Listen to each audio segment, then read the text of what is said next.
You are listening to the Knightline Sports Network, brought to you by Travis Dever and the Dever team, 386-690-1636.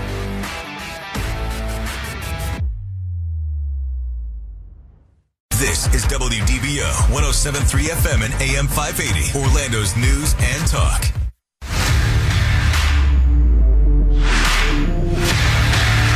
Welcome to Knightline at Night on WDBO 107.3 FM and AM 580. Night Nation's only call-in show goes live now. All right. Hello, Night Nation. This is Andrew Phegley, and this is Knightline at Night, live from the Dever Team Studios, brought to you by Chad Barlaw, assisting injured veterans get the help they deserve. Give Chad a call, 407-599-9036, or visit protectingvets.com. You can also call Travis Dever for all your New Smyrna Beach real estate needs, 386-690-1636. And if you need a new or used car, truck, or Jeep, you can call me at 386-736-3000. Once again, Andrew Phegley. Or you can come visit me at DeLand Chrysler Jeep Dodge Ram in DeLand, Florida. Besides that, we're taking your calls as well, 844-580-9326, 844-580-9326, or you can use the open mic feature in the WDBO app. Once again, I'm Andrew Phegley, AP_Knightline on Twitter. Got Roger Phipps with me at Night Bengal on Twitter from the Santa Rosa Beach studios, and Big Ben Stout is out this weekend doing basketball things with his son. Trying to get the son to be the basketball or baseball. I can't remember which baseball. One. Okay. Championship weekend for baseball. Okay, good. Anyway, and you can find all the rest of our content on nightlinesports.com. So that was Roger that you heard. Roger's with me. So the big news this week so far, there's a couple big things that are kind of going on. UCF women's basketball in the Ncaa tournament won over Florida. Florida gets the L again to UCF, this time in women's basketball, 69-52 in the first round of the tournament for them. Great job by our girls. I think that makes it's like 13 or 14 in a row or something crazy like that they've won now. And Brittany Smith headlined a trio of nights in double figures during the game, pouring on a career high of 26 points, 11 of 15 shooting. Diamond Battles also had 18. Ncaa also had 14 points, a career high for her. I mean, man, these girls are absolutely awesome. And I cannot wait to root them through the rest of the tournament. They do go up against the buzzsaw of UConn here in the next game. I think that's on Monday. Yeah, Monday 9 at p.m. on ESPN. Yeah. Okay. So, yeah, Roger, did you have a chance to watch this game? I was working. It was crazy, so I didn't get to see it. I did watch it. I watched it while I was doing taxes, and I can tell you the game was a lot more entertainment than my taxes. But that being said, I mean, you hit the highlights. I mean, Brittany Smith had an amazing performance. Remember, she comes off the bench, guys. So this is not a starter for us. She had 26 points, career high. Really, the difference was the defense. So we've talked about the defense this entire time. They controlled the entire game with Florida. Florida had one run in the end of the third quarter. But other than that, it was just stifling. I mean, you look at normally you look at rebounds, you look at assists, and you look at turnovers, right? And with rebounds overall, Florida pretty much they beat us by 3 or 4 rebounds overall. But on defensive rebounds, Ncaa just held her own down there.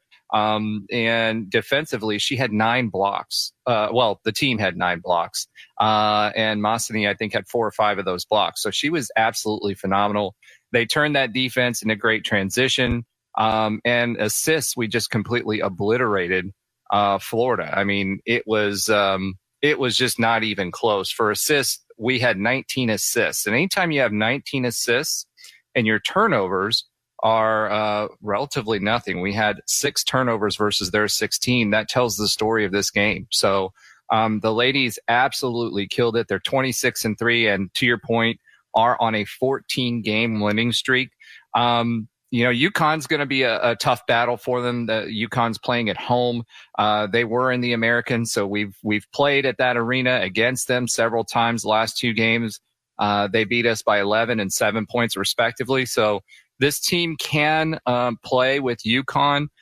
They are showing a tenacity, and we always talk about their conditioning. I mean, Ncaa, one of our bigs, is running from one side of the court to the other to receive a transition pass for a bucket. So they're driven, and first win against Florida in 27 tries, and first win in the tournament. So exciting for them going into the round of 32. So UConn, this tournament is actually in UConn's arena where they play? Not the entire tournament, but their pod. Their pod is in UConn. They're playing at I think it's Humboldt or something like that arena. I don't know what it's called now, but yeah. So they are playing in Storrs, Connecticut, and they will play them on Monday. So it'll be really, really interesting. UConn hammered Mercer their first round game, 83-38. So this team is definitely dangerous. They're playing at home. But the way the ladies are playing and how tenacious they've been, I think they're going to give them fits. Yeah, they used to play in Hartford. I don't know if they're actually playing in Hartford or not. I'll have to look at that to see. But they used to play in the arena. UConn men and women used to play in the arena in Hartford. They still do. That's where they're playing. So they're playing in Hartford. I'm sorry, not Storrs. Okay, you're right. Their university is in Storrs technically, but whatever. Correct. Okay. Well, I mean, if any of these teams for UCF at this point over the years could beat UConn in a situation like this, I think that it would be this one. This team they're special. They are absolutely special. Although UConn beat Mercer in their first round game 83-38. Mm-hmm. So that was pretty insane. So obviously there's lots of offense going there and lots of defense as well. So, I mean, it could be kind of a rough game, but the difference usually for women's teams, especially the top teams, and why they tend to stay as top teams. So think of the South Carolinas of the world, the UConns of the world, the Baylors of the world, is their bigs. They typically have taller players, under the basket, and for this particular team, we've got some decent size. I mean, nobody's huge, but between Kaba, she does great with position. And as long as she can keep the position there, and we've got Brittany Smith, who's pretty tall, and we cycle them through, I think this team can give them, fits. But the big thing is just the defense. I mean, this press defense is absolutely stellar. If for anybody that watched the game, they were trapping constantly, and they just couldn't do anything with the ball. So it was exciting to watch for sure. Yeah, no, that's always one of those things when you run into a team like that, like UConn. But I mean, I think that they can do it. If, like I said, if there's any team that UCF has ever had to beat, UConn in a tournament, I mean, I just feel like this team has such energy, and I feel like they can do it. I just have a feeling Diamond Battles plays like that with extreme energy and like fight in her. She's one of those people that has pushed this team, along, and I think Coach Abe has instilled that in all of these ladies. To play like that. It's just a different energy. It's the energy that they have is what's missing from the men's team. We saw a disappointing season from the men, and now we're rooting on the girls. But that's exactly, in my opinion, what the men's team is missing: the energy and the drive that these females have. Well, and the assists, right? That's a big thing that the ladies do really, really well. I think one of the keys for the men's team, and what Dawkins had said that he wanted to do when he first came in, was have a very, very tough defense that used the press, that used traps like the ladies team does, and wanted transition offense. And unfortunately, we haven't seen that. We've seen a lot of half-court offense. They're not really pushing pace. And so because of that, it hasn't worked out well for us. The ladies, on the other hand, they're constantly getting turnovers and steals and blocks and everything else, and they're turning that into points on the other end. They are the number one scoring defense in the country. So, as long as they can keep that up, I think they'll be okay. The key for them against UConn, in my opinion, is limit the number of possessions to around 50. You can't score points if you don't have the possessions, and run the clock, when we have possession. So don't let this game get out of hand. Slow it down. Make sure we're settling into our defense and not getting caught unawares in transition. And I think we'll have a good shot. Yeah.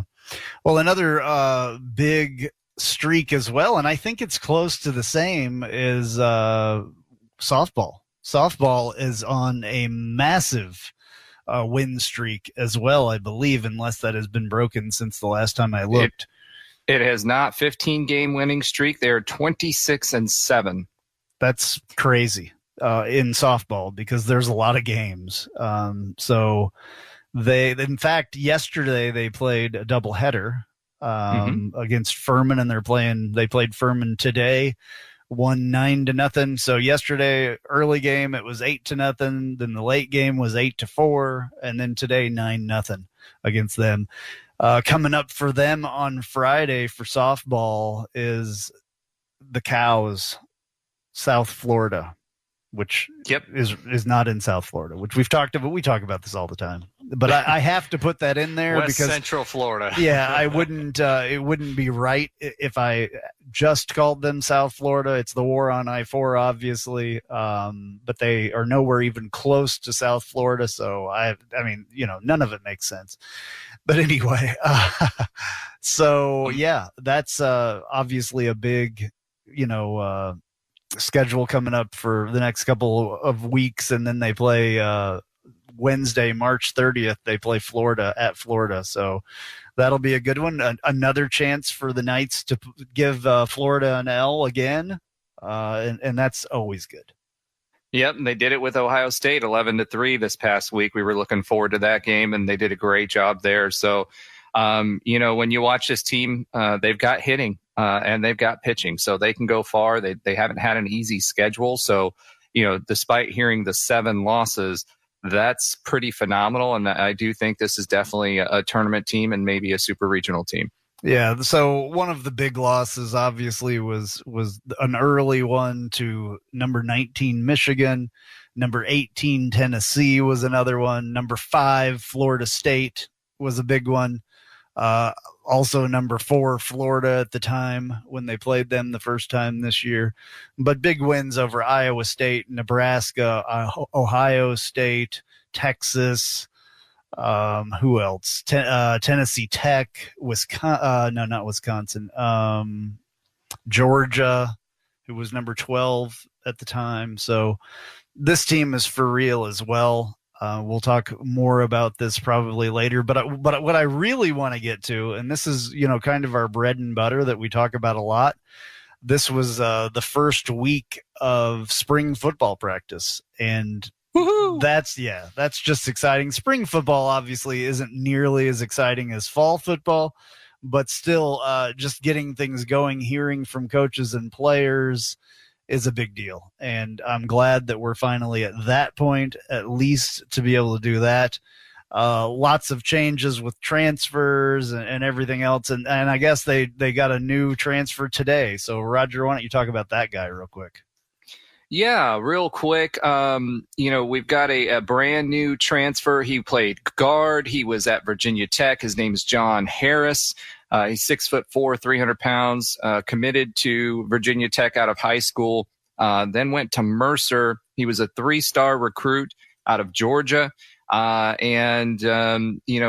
Mercer, he was on part of the second leading rushing offense in the Southern Conference. So he's well thought of and has done really, really well. And, anytime you can get a 6'4", 300-pounder, you're winning. So we're winning with that one. All right. So we're going to take a little break here. We will be right back on Knightline at Night.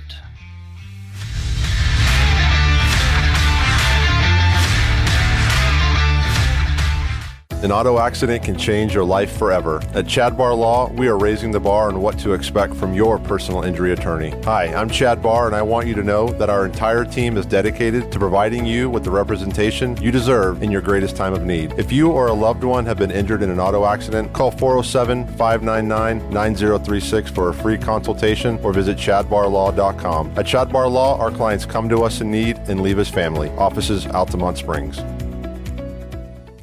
Hey, this is Travis Dever, Kai's Real Estate, the Dever team, New Smyrna Beach. Your source for real estate and everything else, New Smyrna Beach. Proud sponsor of Knightline. Call me anytime at 386-690-1636. That's 386-690-1636. Let me show you my hometown, New Smyrna Beach, UCF's favorite beach. Go Knights and charge on.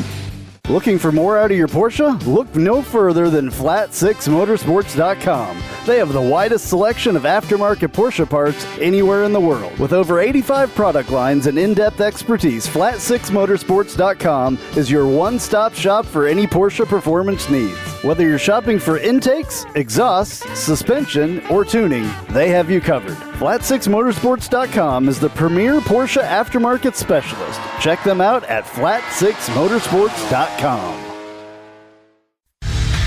And now, back to Nightline at Night on WDBO 107.3 FM and AM 580. Call now at 844-580-9326.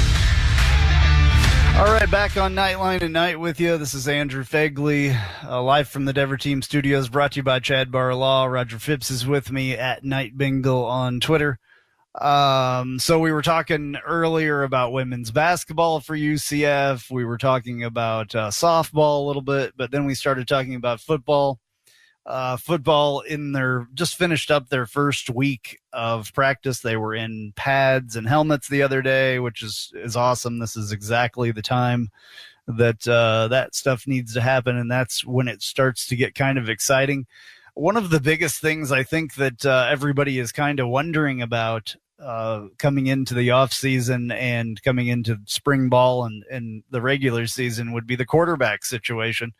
And there are 5 quarterbacks that are getting reps. Coach Gus Malzahn had a press conference yesterday and was asked about that, and he said that they've rotated all 5 quarterbacks, which is extremely hard. It's a challenge. He said they'll be narrowing it down in the coming days and weeks. We told the guys after this Saturday we'll narrow it down a little bit. He said that he doesn't know exactly what that means, but I'll let you know next time that he talks to the press. They've rotated 3 groups, so that means they've got starters, second-teamers, and third-teamers. They just want to give everybody a chance, and they'll narrow it down. So then somebody asked, are you giving all the quarterbacks opportunities with the first team? Is that what you mean? He said, no, the older guys for the most part. And then he mentions Thomas Costanelos, which is our freshman this season. Thank you, Siri. Appreciate that. My phone. I apologize. Live radio. Anyway, I hope Siri answered that question. But anyway, so Thomas Costanelos was the guy that everybody's kind of asking about, kind of the incoming freshman that people are a little bit excited about. He had not been getting reps with the first and second teams, but usually the third team. So supposedly people are saying that he's been doing kind of exciting things, though. I think, Roger, you heard something about that as well. Yeah, Sam Jackson made mention of it in his interview, saying that he was doing some great things back there, a receiver also and a cornerback. So there was 3 different people that kind of pointed it out. So we know that he has the ability to move around the pocket and make things happen. When he was in high school, when we profiled him, he was one of the leading rushers. At that time, he had almost as many rushing touchdowns as he had passing touchdowns. So it'll be interesting how that translates to his ability to pass on his high school tape, which everybody has great tape on Huddle. It seemed like he could fling the ball around the yard a little bit. So, if anything, when you talk about college football, it's a big step up from high school, learning the playbook. Although Sam said he was in the playbook pretty heavy, so it seems like he's doing his due diligence. The big thing is when the game slows down for him, and we don't know when that'll happen. And there's not, they're not in practice where they're getting tackled yet. So we'll see what happens after that. Yeah, the quarterbacks aren't, but everybody else is. Right, as far as that exactly. goes, they did do some 7-on-7 stuff, but the quarterbacks are not getting hit, as far as we know. And you were talking about offensive lineman, super senior offensive lineman Sam Jackson. Just so everybody knows who super you're talking duper senior. about. Yeah, I think this is his 5th or 6th year now. So I think it's the 6th. Yeah, it's awesome. So he is definitely a leader. I think he was a captain last year, and I'm sure he will be again.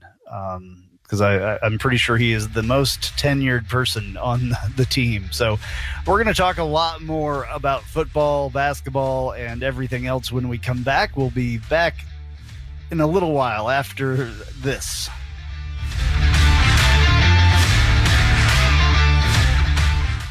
If you haven't figured it out yet, I love Tijuana Flats. I would love them even if they weren't a partner with us on the Knightline Sports Network. They have all kinds of great Tex-Mex food, and it's fresh, by the way. Made to order burritos, tacos, enchiladas, chimichangas, quesadillas, bowls, nachos, and taco salads. And if you haven't tried the queso, you are completely missing out. It is the best queso that I've ever had in my life. Absolutely hands down.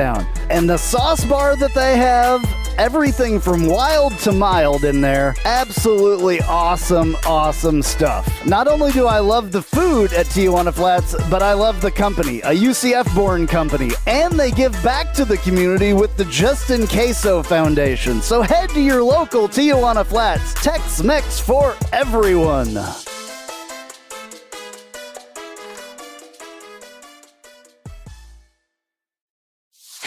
Hey Jeep Wrangler owners, have you ever sat in your office at work and watched the rain just pour into your Jeep because the weatherman said that there was a 0 chance of rain? Or you put your doors back on because there was a 100% chance and then not a drop of rain fell? Well, there's a company out there that can help take the worry away and give you the peace of mind to be without your doors. The company's called Life Without Doors. They make waterproof rain curtains and dash covers for Wranglers. Life Without Doors is there to help make the decision to leave the doors at home an easy one. Find out more at lifewithoutdoors.com.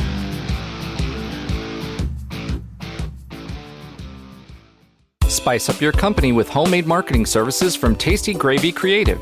Tasty Gravy serves up a menu of budget-friendly marketing, graphic design, and public relations services customized to your specific goals. Co-owned by a UCF graduate, Tasty Gravy can help refresh your brand, strengthen your online presence, or reinforce your company's message. Contact Tasty Gravy for help with your website, social media, marketing, advertising materials, and more. Visit tastygravy.com. And now, back to Nightline at Night on WDBO 107.3 FM and AM 580. Call now at 844-580-9326. All right, back on Nightline at Night with you, live from the Dever Team Studios, brought to you by Chad Barlaw. Assisting injured veterans get the help they deserve. Give Chad a call, 407-599-9036, or visit protectingvets.com. You can call Travis Dever for all your new Smyrna Beach real estate needs, 386-690-1636. And if you need a new or used car, truck, or Jeep, you can call me, Andrew Phegley, 386-736-3000. Or you can come and visit me at DeLand Dodge, DeLand Chrysler Jeep Dodge Ram, actually, in DeLand, Florida. We're also taking your calls here if you want to talk to us, 844-580-9326,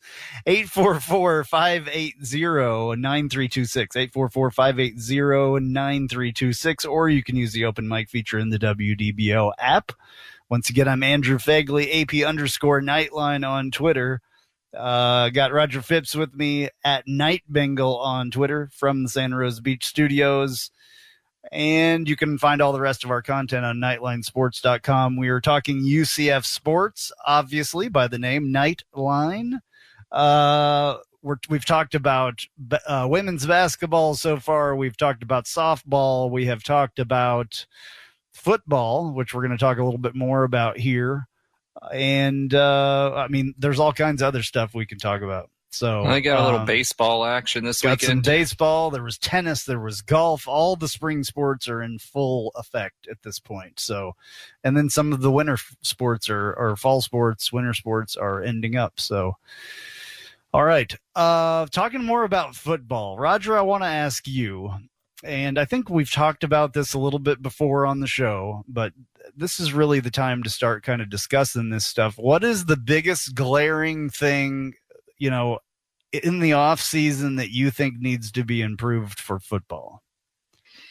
Position group. Glaring. I'm going to say less about glaring, but more, and I said this before, I think the biggest area of need, our defensive line, was pretty stout last year, and we lost some players. Obviously, Big Cat is gone in that buck position, that buck linebacker position. So he didn't have his hands in the dirt, but he was rushing the quarterback quite a bit. So that'll be interesting to see who we have to replace there. And then the defensive tackle position, one of the things that we did really, really well last year was stop the run and get pressure on the quarterback. We may not have gotten to the quarterback every time, but, you know, when you're playing running and mobile quarterbacks like we tend to these days in college football, it's really, really important that you take away options for them and stop the running game. And we did that pretty successfully last year and took over with our own. So, you know, with Bowser being back, I'm confident in our running game, but I really want to see what our defensive line can do as well as some of these new linebackers that have transferred in. Well, you mentioned it right there. And mine is going to be the linebackers without question. I think we're all right on the defensive line and the people that we picked up in the transfer portal. Got another guy from Auburn coming over to play that position you were talking about that Big Cat played. So I don't think that's going to be an issue. But the linebackers, we have one linebacker, that has college football experience. One. Now, we do have the number one recruit from 2021 who never played a down, but the number one linebacker in the entire nation. We do have that guy that transferred from Maryland. He was hurt all season, tore his ACL. So we have him. That will be very exciting there. But just because he was a 5-star and the number one linebacker coming out of high school does not mean that he is, you know, at that level at this point. So in college, especially, it takes a little while to get used to the speed and everything of college football. I also am a little bit interested in seeing what happens at the quarterback position. Mikey Keene obviously did a great job as a freshman coming out there when, you know, obviously he was, you know, ready behind Dylan Gabriel last year to come out there and, you know, do some relief, but then, you know, struggled a little bit, but towards the end of the season did very well. In fact, Coach Gus Malzahn was asked yesterday in the press conference about Mikey Keene coming back as a sophomore and how he has looked so far early on. This is what Gus Malzahn said. He said night and day since last year. I've talked about this many times. We've seen it over and over and over with our freshman quarterbacks. I think we have played freshman quarterbacks more than most other schools have in there, and that quarterback go on to be the starter recently. Mackenzie Milton, you know, had to play as a freshman. Dylan Gabriel had to play as a freshman. Now Mikey Keene had to play as a freshman. So our three quarterbacks that had been the starters for the last few years all played as freshmen. And you saw, at least I saw, and I think most other people saw, the massive difference between the freshman year and the sophomore year. I personally think, I'm just going to say it right now, and I think I've said this already, I think it's Mikey Keene's job, and I think that he's going to get it, in my opinion. We shall see what's going to happen, but from what, just judging the way that Gus Malzahn has talked, you know, I feel like that he has it. Gus says that he's bigger, stronger, and he's faster than he was. And his teammates have a lot of confidence in him. So those are the things that you want out of your quarterback. Those are some of the things that you're always missing as a freshman football player, no matter what position you play. Those are all the things that you have to get better at during your freshman to sophomore year. It's a huge jump to go from high school football. And, he was here earlier than most kids were last year. He should have still been in high school towards the end of last year. So he was playing in college when he should have been playing his senior season in high school football. So this guy it's just amazing the early start that he got. And you saw what he did. And I mean, he went out there and played a great game in the bowl game against Florida, which was on a huge stage. I would say bigger stage than some of the previous years, even as far as bowl games go. But for a freshman that should have still been playing in high school to come out and just have that mental aptitude to be able to do that and the mental capacity to do that and just stay calm. He didn't play horribly. He didn't throw for, 500 yards or anything in that game, but he held it together and was a leader on the field. And that's all you can really ask for from a freshman. So I cannot wait to see what he does, and I cannot wait to see what these linebackers do. I think Coach T. Will is an incredible defensive coach. The kids play really hard for him, and I can't wait to see what he gets out of these linebackers because there's some really, really talented people at this linebacker position. I just think that they need the time to develop and improve. Yeah, so, speaking of linebackers, you've got Jeremiah Jean-Baptiste that will be back. And he's the only one that has playing experience back, and he did not play a huge role last year. No, but he's a hard hitter, so it'll be interesting. That 5-star that we were talking about, Terrence Lewis, he should be back there as well, and then we'll see a dose of Quaid Mosier. So we talked about him pretty heavily a couple of years ago when he came on. He's a junior now.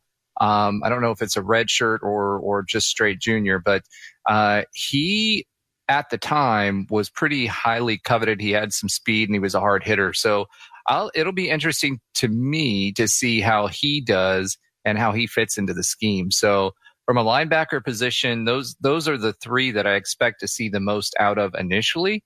From the quarterback position, Mikey Keene, I'm just going to start calling him Cool Hand Keene. He's definitely got that demeanor that you're looking for. Reminds me a lot of Blake Bortles, where he was just cool, calm, and collected the whole time. And as a freshman, and you're talking about stages, I mean, that was a packed stadium for the Gasparilla Bowl. So that's 62 to 65,000 people. And, UC have had a great showing there, but so did the Gators. So, that was a big stage. There was a lot of pressure. It was an in-state game. And, he performed well. He was more of a game manager to me last year. He didn't, initially when he first started playing, he had some turnovers, but he really tamped down on those. And towards the end of the season, he was making smart decisions. The question to me is going to be, what can he do with his feet? If he's got the speed and he's bulked up a little bit, like you said, freshman who's a high school player, really, he should have been in his senior prom when he was playing college football. If he's taken on that extra mass, are we a little more comfortable with him running? And then you have John Reese Plumlee as well back there that could be taking that wildcat position and take some of that pressure off of that as well.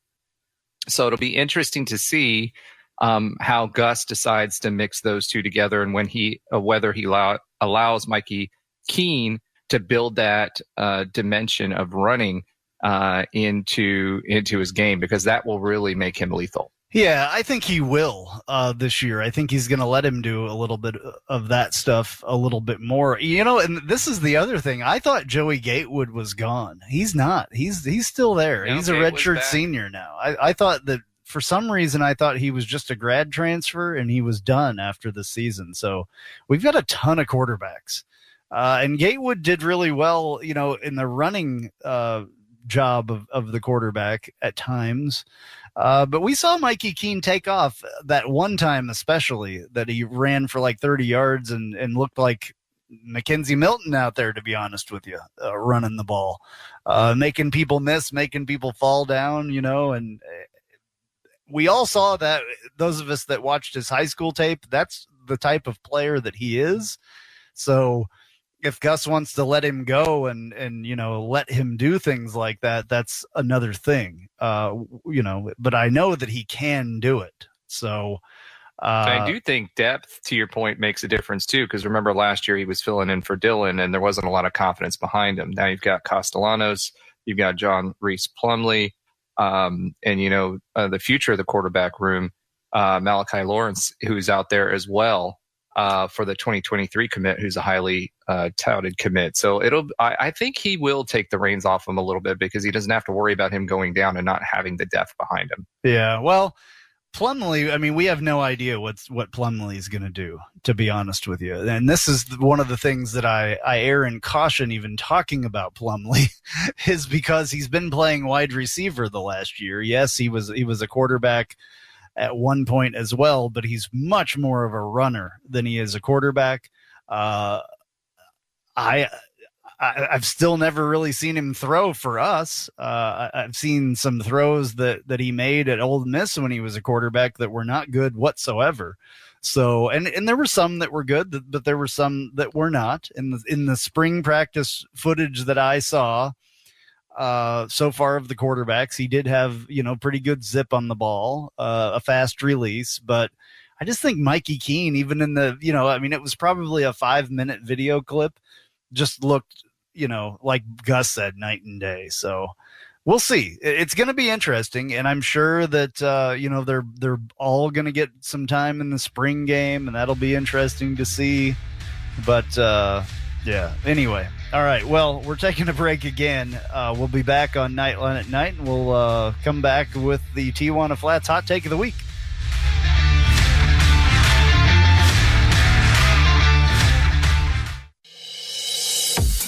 I'm Jeff Allen. Join me each and every week on the Knightline Sports Network for the AAC Report. We bring you in-depth coverage of each school in football, basketball, baseball, softball, soccer, golf, tennis, and more, as well as bring you insider interviews and focus in on the biggest games and news of the week.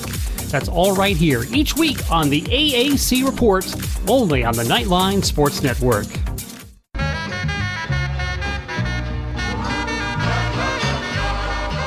Welcome. This is a promo for the Take a Left at Albuquerque podcast, new to the Knightline Sports Network. You should listen to it. I say things like this. We need to stop blaming Jerry because we would do the exact same thing if we owned the Dallas freaking Cowboys. Do you know how much fun it is to own the Dallas Cowboys? My guests will say things sometimes like this. It's the Lord of the Flies thing that happens when they don't understand that things are wrong, spoiler alert, until Piggy dies. Yeah, Lord of the Flies has been out for like 100 years. I don't even know. Yeah. Sorry to everyone at home who I spoiled the book for. A book's been out for like 90 years or something. And sometimes, rarely though, I'll say really stupid things like this. If they don't make it out of the West and the Raptors get to the finals, I will go on either this show or whoever's show and say that Kawhi Leonard is overrated because I have too much evidence of it. New episodes drop every Friday with me and some of my good friends right here on the Knightline Sports Network. And now, back to Knightline at Night on WDBO 107.3 FM and AM 580. Call now at 844-580-9326. All right, back with you on Knightline at Night. I'm Andrew Phegley, live from the Dever Team Studios, brought to you by Chad Barra. We have come to the point in our show where it is time for the Tijuana Flats Hot Take of the Week. Welcome to the Tijuana Flats Hot Take of the Week. Visit TijuanaFlats.com for takeout or delivery, or visit your local Tijuana Flats. Tex-Mex for everyone.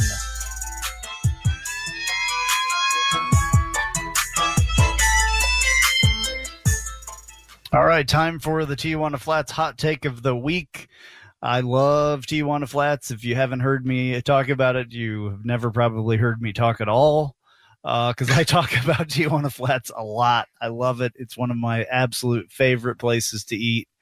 And, I'm thinking maybe tomorrow for lunch I'm having Tijuana Flats. Anyway, Roger, what is your Tijuana Flats hot take of the week? So from this week's Tijuana Flats hot take of the week, I'm going to go with that amazing UCF softball team that's on that big win streak and say that they will not only compete in the NCAA tournament, but make it to a super regional this year. Alrighty. Yeah, cool. I'm going to talk about the other team of the women UCF Knights that are on a big streak. 14-game winning streak as well for the women's basketball team, who is doing very well in the tournament. And they are playing UConn on Monday night at 9 p.m. on ESPN. UConn number 2 seed. The Knights, I think, what were they, a 5 or a 6? So I'm going to say that they're gonna win this game. Somehow they are going to beat one of the absolute favorites to win the entire tournament. They are going to beat UConn. I'm not going to say, it's going to be by a ton and maybe by 1 point. No matter how it happens, I think they're going to do it, though. They are a very, very special team, the women's basketball team for the UCF Knights. This year is special for them. Just have played with energy and heart the entire season. Right now, 26-3 overall, I believe. So just an incredible team. And I think they're going to beat UConn, move on.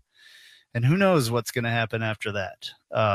But UConn was picked as the second in odds by DraftKings. They were the number 2 team that would win the entire thing. So if UCF can pull that off, it would be huge for UCF. But I just feel like this is the year. So we shall see. I think they have a good shot. We were a 7 seed coming into the tournament. 7, that's right.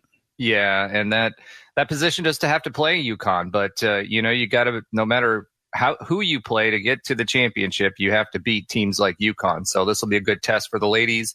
And if they can slow the game down and hold their offense in check, I think they got a good shot because that defense is the best in the country. Yeah, well, if they do, literally could be the Cinderella of the entire tournament. And that's always exciting because that, really gets your name out there as a program. And I don't know that our women's basketball team is really, highly thought of. But if they could win a game like this, that would be a game changer for them, for their program.